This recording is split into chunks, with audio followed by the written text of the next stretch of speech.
This is the Lisa Baxter Show, giving you the 411 and the kidney one.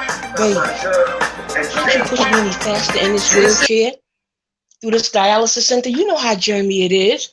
It's germy. I mean, they need to clean up more. I don't want that coronavirus or nothing getting on me. Push me faster. Please, baby, push me faster. You know I brought my own equipment to clean and stuff with. You know how it is in here. You know what I mean? I even got my own stuff, spraying my cleaner and everything like that. You know how dirty and stuff it is in here.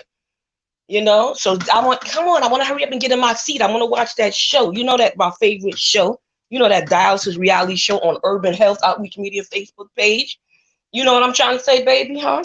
You know what I'm trying to say. So hurry up and get me in my chair so I can talk to my girl, listen to my girl, and see what she got to say on the Lisa Baxter Show, because this is the Lisa Baxter Show, giving you the 411 in a kidney world. Yes.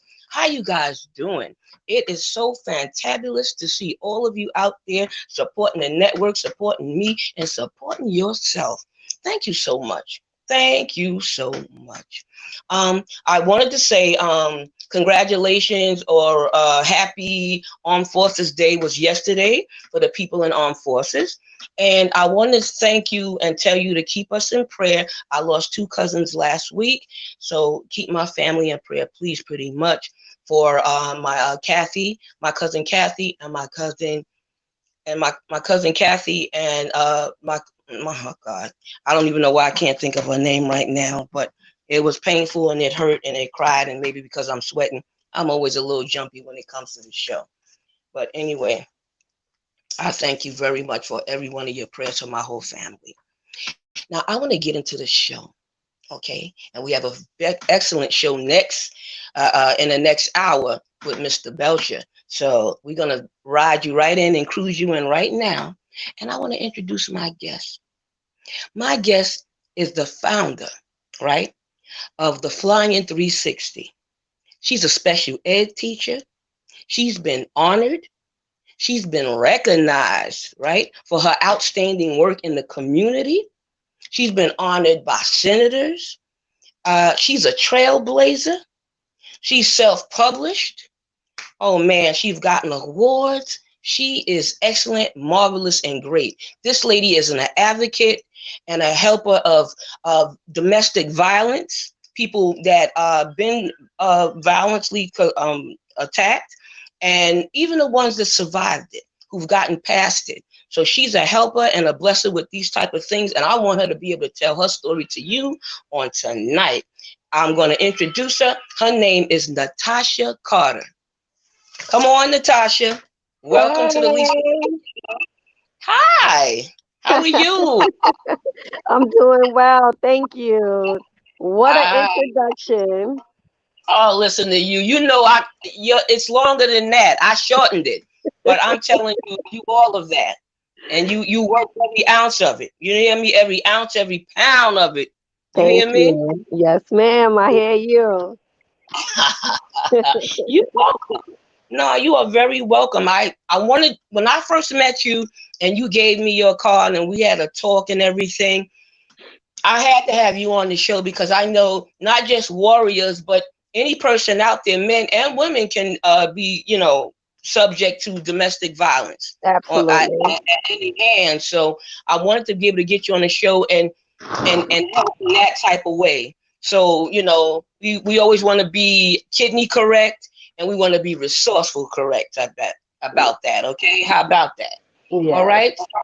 We're going to start off with, we're going to start off with your teaching position. Tell me a little bit about your teaching position, sweetie.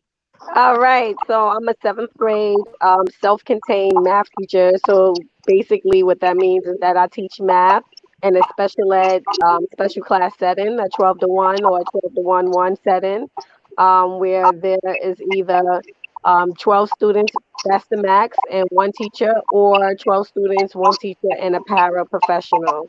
So that's what I do this year. I'm teaching special ed to my babies. Wow, wow. Well, you sound like you love it, and that's your thing to do. Anything challenging or hard about that, would you say? Oh, absolutely. The job itself is always changing. So that in itself is hard because there's so many platforms that come down the pipeline that we need to try. And what makes it hard is that when you try these platforms, considering that I do have a population of special needs students, it's hard to get them in a rhythm. So that would be definitely a trying situation. Another one that would be pressing is that a lot of the students, because I do work in an area that was actually acknowledged in a paper as being one of the 7 neighborhoods that have like the highest inmate population in Mm, New York. So yes. that, when you have special needs in the neighborhood in which I teach, that alone comes with the gamut of personal trials for them to conquer. But they're resilient, so they do well. Wow, wow. Well, you sound like you love them. You must be proud of them, and I'm glad you're teaching them because sometimes, some jobs can be thankless, and some Mm. jobs uh, is very rewarding, especially in the heart. Doing anything with kids and children. I deal with families and small children. I'm a social worker with that. But when you are a teacher, I've been a tutor, but when you are a teacher and you teach people and children, especially, the parents are proud, they're happy, you help them. You know what I mean? It takes all of us to help them anyway and help raise It, them it and really guide does. them.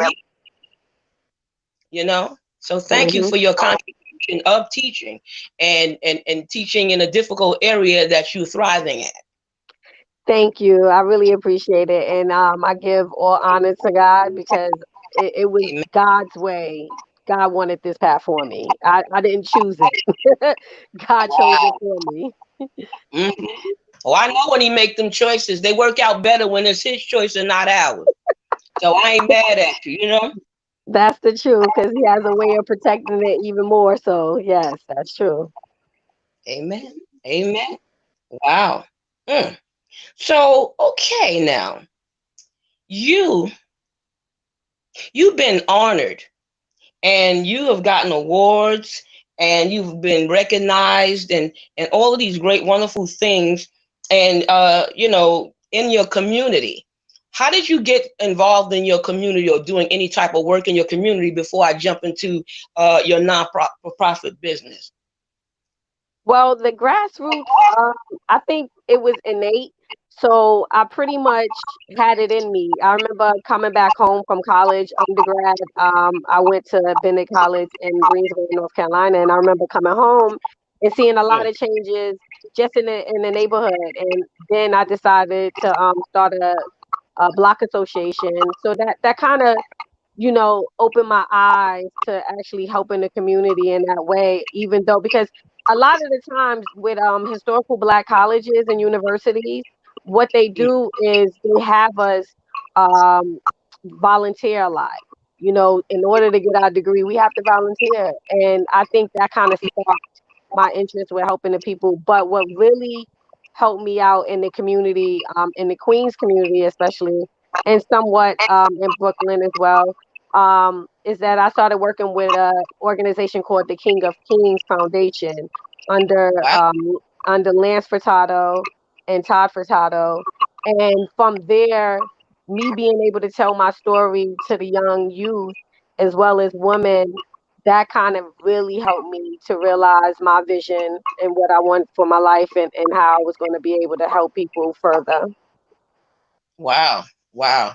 I love communities because we all got to live in communities. We all got to work in communities. And I figure you should be connected in some way or help in some way or give a contribution in some way. So I always believe in going to those community board meetings, the neighborhood meetings, and the neighborhood Absolutely. good meetings. I bring kidney awareness to those meetings as well as to colleges and schools and stuff. And I just find that it's important because a lot of things out there that people don't have no clue about and they live there. Absolutely. And it's right underneath their nose. And that's true what you just said. Just to expound on what you said is that, you know, um, bringing awareness is key. and going to the local your local like you said community boards, and going to even community affairs at the precinct, your local precinct, making yourself present, making yourself known to, to let people know, like, I'm not going anywhere, like, I'm really vested in my community as well as myself and the people around me. So, Yes, let's work together.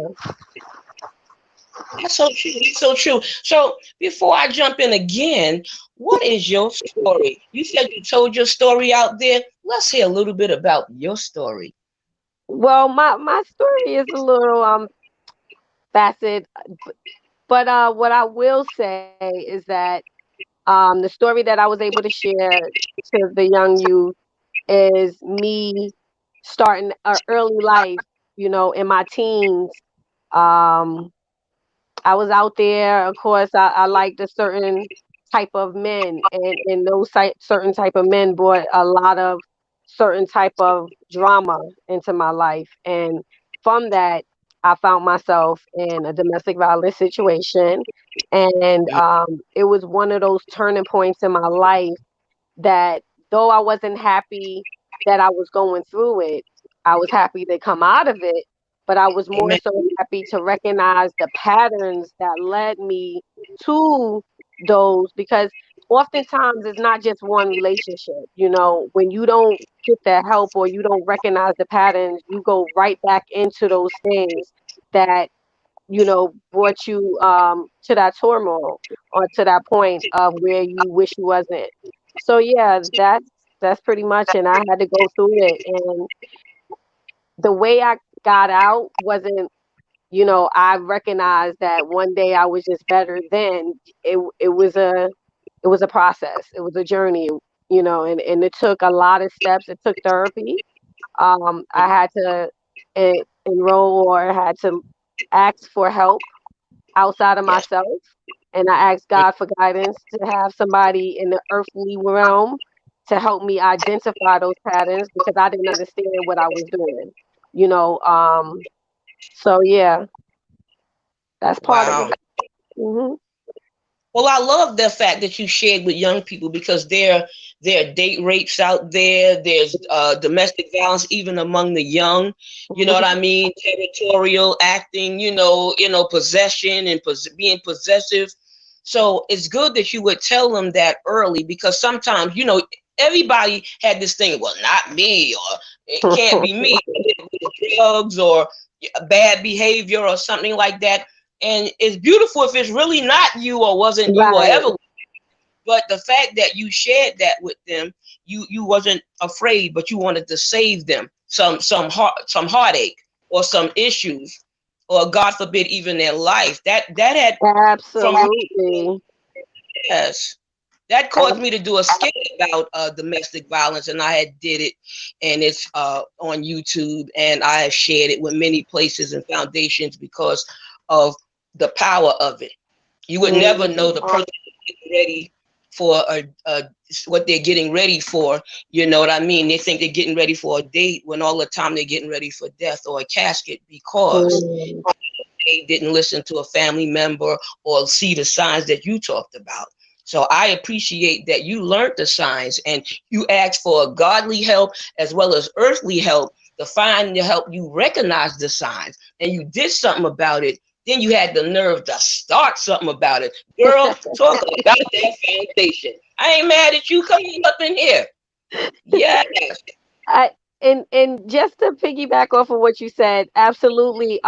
Yes, at first I was scared, because when you're telling your story the way that I grew up, you didn't Yeah. share certain elements of your life to anyone. A lot of what you did was kept in the dark or behind closed doors, and especially me growing up in a single parent household where my grandmother actually raised me, and she was a God-fearing, she is a God-fearing woman still at her 90 years.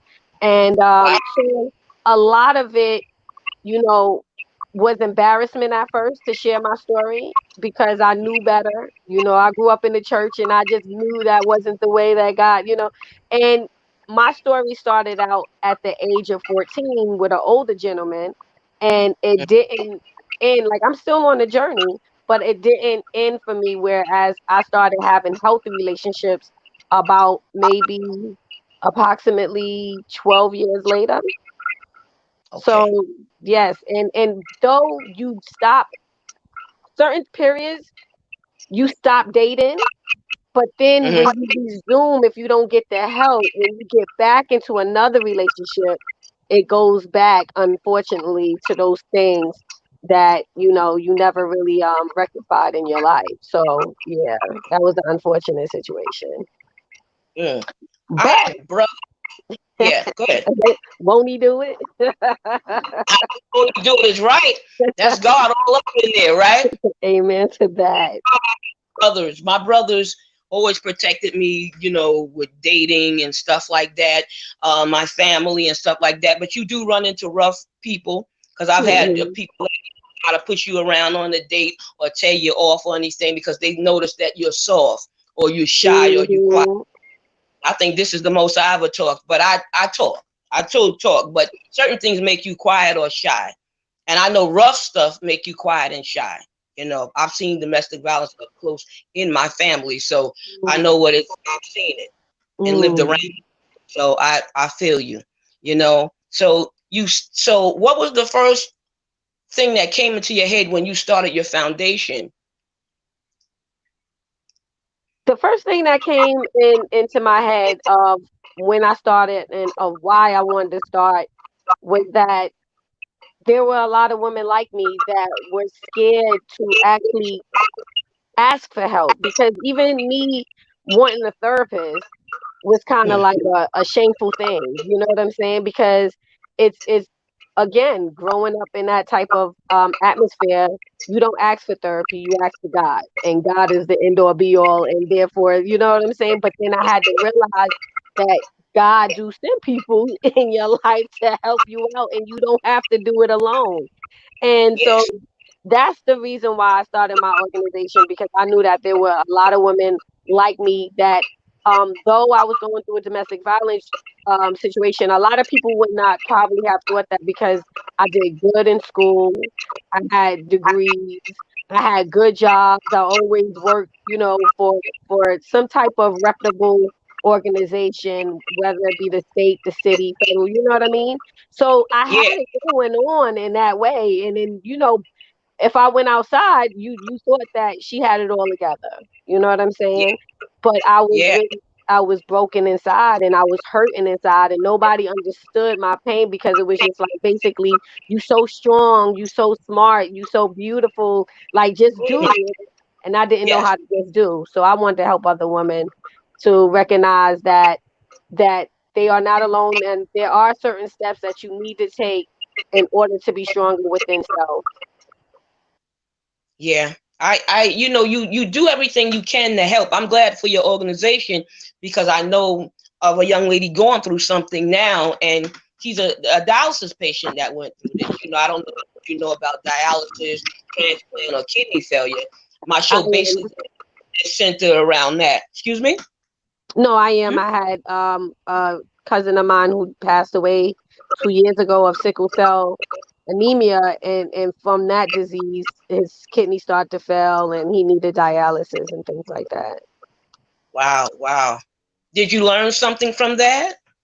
Well, I learned a lot. One is, again, don't be scared to ask for help, because he was scared as well. And it wasn't until he started seeing water, his legs and everything was so heavy and hard, from Enough. all of the water buildup from his kidneys failing. And also, I learned that you really do have to listen to your doctor. Um, Oh yeah. you know, definitely have to pray, but you definitely have to listen to your doctor. And if You they ain't if never. they recommend, go ahead. I'm sorry. No, I said you ain't never lied. You better listen to your doctor. You have to. You got to pray along and listen to the doctor. Hello. And Mm. so I saw that, because I think with men, especially Southern men, that I think I don't know, they a part of them feel like they know better than what the doctor, is saying. And so at the end of his life, Um, he was like, that's one thing he did say. Mm. He wished he would have listened to the doctor sooner, and he wished he would have went on dialysis sooner. Wow. Wow. See, Mhm. that's why. There's a lot of people don't give it a chance. A lot of people are scared of what Mhm. they, and then sometimes you try to tell them something and they just give a deaf ear. And then sometimes Mhm. they're too late. I had a lot of people tell me that still living, but they said, "Boy, if I'd have listened to you a year ago, a month ago, or when you first, I could have been saved for a lot of things." I don't want to be right. I just want you to be healthy. You know what I'm Mhm. saying? Mhm. You know, wow, wow. Well, I'm glad you was able to take that away with you and from the table. How do you get funding for your organization, if you don't mind Well, no, mentioning? I don't. I don't. I get public and private funding.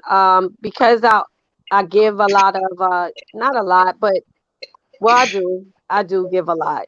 And because I do give a lot, especially to domestic violence shelter, I have a partnership with a private domestic violence organization. They have Excellent. given me the funding that I need to actually spearhold these events. Like if I need any vision boards, because I do a lot of vision board, and we do a lot of partying in my events. So I've been fortunate enough for people to actually give me funding in that way. Hmm. Can you tell us your website and your website, your website uh uh or something? Are you allowed to say that? Because I know sometimes I know when one place I went to, they couldn't say the address or, give too much information because the person was hiding there. And so everything is confidential. So I don't know how far or what you can say because I know you help afterwards. But I you do. have a number that anybody can call. Can you say it so we can either put it up on the screen or I'll add it when the show is over when I go into the comments section? Absolutely. My website is www.flying3, so that's FLYING, the number 3, and then 60, SIXTYNAX.com. So that's flying 360 Nax. So the NAX comes from my initial, my son's initial, as well as my daughter's initial, because this is something I want to pass, down to them Hmm. eventually, of course. So yes, Yes. it's .com or .org is interchangeable. Wow, wow. How is your company or foundation have helped women so far, you'd say? How, meaning in detail or in No, I mean general? something anything you want to put out there that's something that you did or something you happy about, proud of, or somebody was glad you did it. I know starting this is definitely a big plus, a giant gold star. But I mean, is there any success stories or something you Oh, favorable about that you could say that you did? I don't know if you fed the homeless or whatever it was. oh yeah, Anything I that you did for definitely. women. Oh yes, definitely. I do that. I have partnerships with other people and organization and in the community. But as far as me and the personal things that I do, one success story would be I found a young lady found me at an event that I did. My kids were with me, and she had her son with her as well.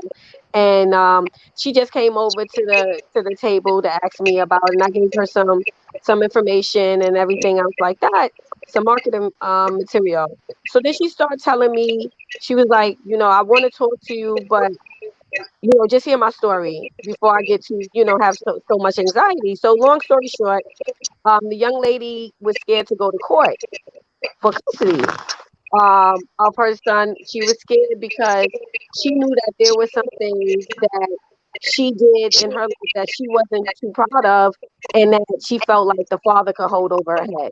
Now, look, I went to court and I got custody of both of my kids, and I understood exactly how she felt. And it's little things that keep us from really following through with almost anything. Something that you're like, listen, if he brings that up, there's some things that you can do or say.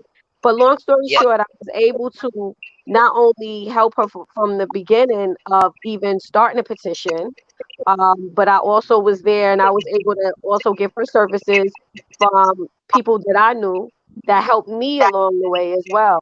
So Mm. I saw this young lady just recently at Shopping Stop, and she, though we supposed to be doing the social distancing, she came up to me and gave me a big hug, and then we did the little side cheek, and then her son gave me a little fist bump. So it's things like that I'm proud of. Things that I don't even really talk about. People probably don't even know that part of me. They see me do certain events, but there's a lot of things that I do in the back that to help these women because it's a scary situation, not only for them but sometimes for me. So Sure, sure. Now that's beautiful. That's beautiful. It's nice knowing that you sometimes you don't think you're doing much or anything, and that one little person tells you something, and it like makes everything comes into focus. Why you doing it? mhm, It brings you back to the dream why you created it in the first place. And I love that kind of thing. You know what I mean? You know, immigration is one of the things that have people had held over their head with domestic violence. And I've known even when a person is sick and scared nobody else to take care of them, they'll stay. I've known patients and absolutely. asthma patients and other people as well. If you could tell anybody about um, trying to get started something like this, what would you say to them before I start to end the show? Okay.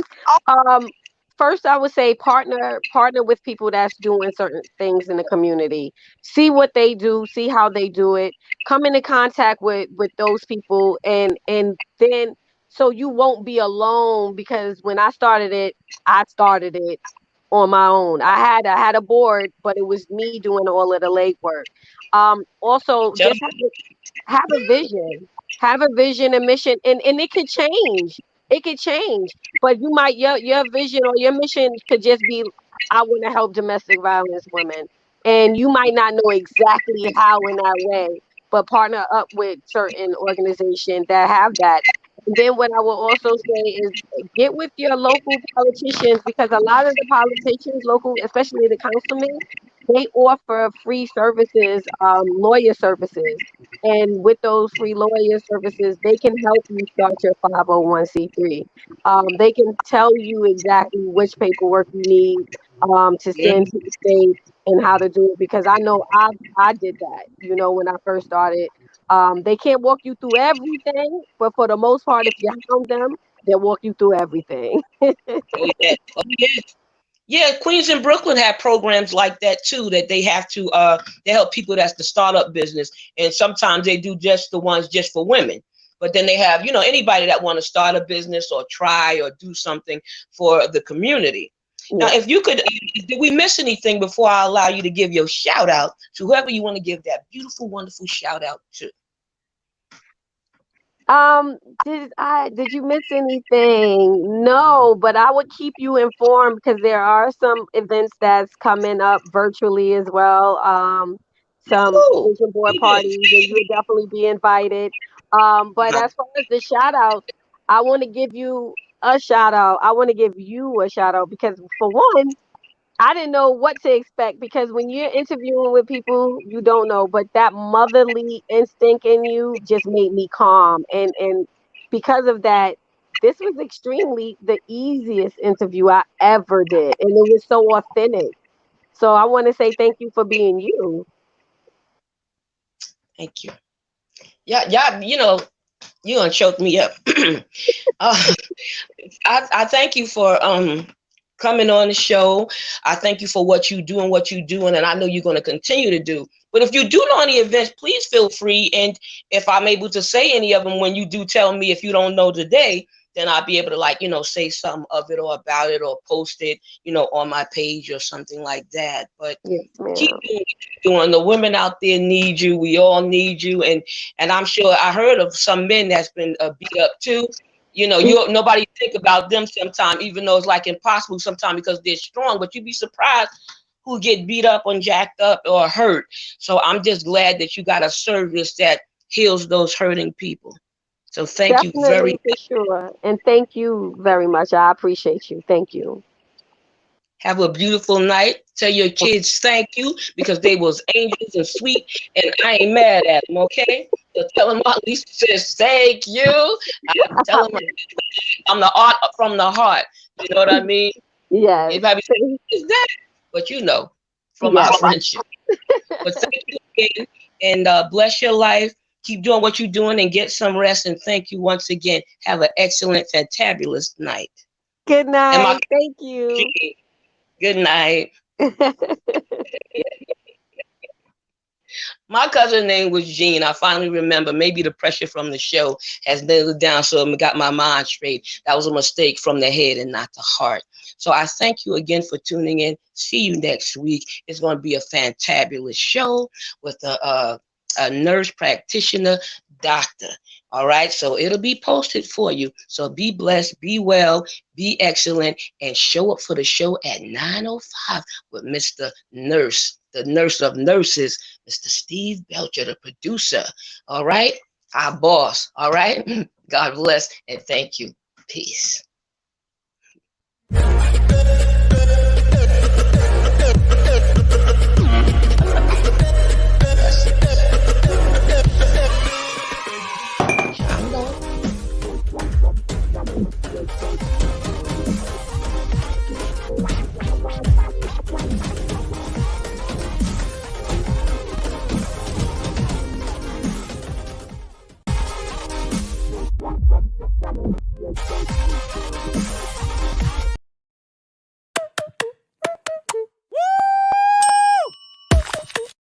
Y'all ready for this? Yeah.